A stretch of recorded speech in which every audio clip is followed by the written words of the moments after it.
দাদা, এই যে পরিস্থিতি, জেনারেল ওয়াকারের হঠাৎ করে, আমি আজকে শিরোনামটা দিয়েছি, মানে জেনারেল ওয়াকারের নেকাব খুলে গেছে। নেকাবটা আসলে মুখোশ না, নেকাবটা জাস্ট একটা আড়াল, যেটি আসলে বোরকার সঙ্গে পড়া হয়। তো এটা মুখোশও বলতে চাই নাই, এই জন্য নেকাবটা, এই জন্য শব্দটা ব্যবহার করা হয়েছে। যে ওনার হঠাৎ যে নেকাব খসে পড়লো, আহতরা এখনো হসপিটালে। এক বছরও হয় নাই, মানে এরকম একটা রক্তাক্ত বিপ্লবের এক বছরও পূর্ণ হয় নাই, কিন্তু এর মধ্যে উনি ইনক্লুসিভ ইলেকশনের কথা ভাবছেন, উইদাউট আওয়ামী লীগ এটি হবে না। অথচ দেখেন যে 3টা ইলেকশন হয়ে গেছে যেখানে বিএনপি ছিলই না। তো মানে তখন কিন্তু ওনারা তো মানে যার যার স্ব অবস্থানই তো ছিলেন না, কেউ একবার কারোর মধ্যে কোনো প্রতিক্রিয়া আমরা কিন্তু দেখি নাই। তো হঠাৎ করে এই বিষয়টা কেন আসলো, বা আপনি ইঙ্গিত দিচ্ছিলেন, আমরা কিন্তু বিভিন্ন সময় কথা বলছিলাম। পাশাপাশি জেনারেল ওয়াকার কিন্তু গত 7 মাসে আওয়ামী লীগের যারা ঘনিষ্ঠ তাদের কাউকে কিন্তু সরান নাই, মানে সবাই বহাল ছিল। তো আপনার কাছ থেকে শুরু করি, পিনাকিদা, আপনার কাছ থেকেই শুরু করি। প্রথমে সবারই একটা প্রশ্ন যে আসলে ওয়াকার সাহেব কি চাচ্ছে, কেন এরকম করছেন।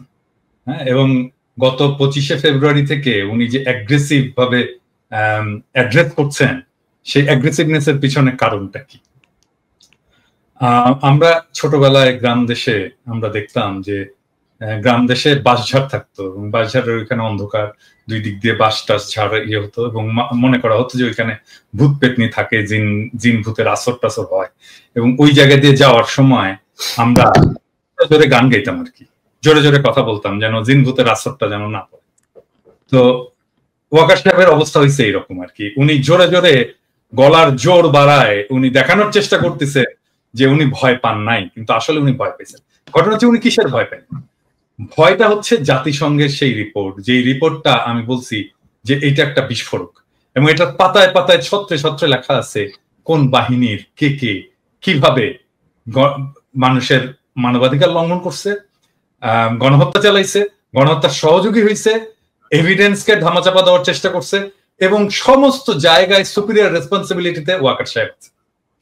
এবং ওয়াকার সাহেব এই বিচারটাকে এড়াতে চান। এটাই হচ্ছে ওনার এই জোরে জোরে কথা বলা এবং ইনস্টিটিউটকে বিতর্কিত না করতে বলার আহ্বান জানানোর পেছনের কারণ। এখন মুশকিলটা হচ্ছে কি, যে এই রিপোর্টটা তো আর প্রফেসর ইউনূসের সরকার তৈরি করেনি, রিপোর্টটা তৈরি করছে জাতিসংঘ।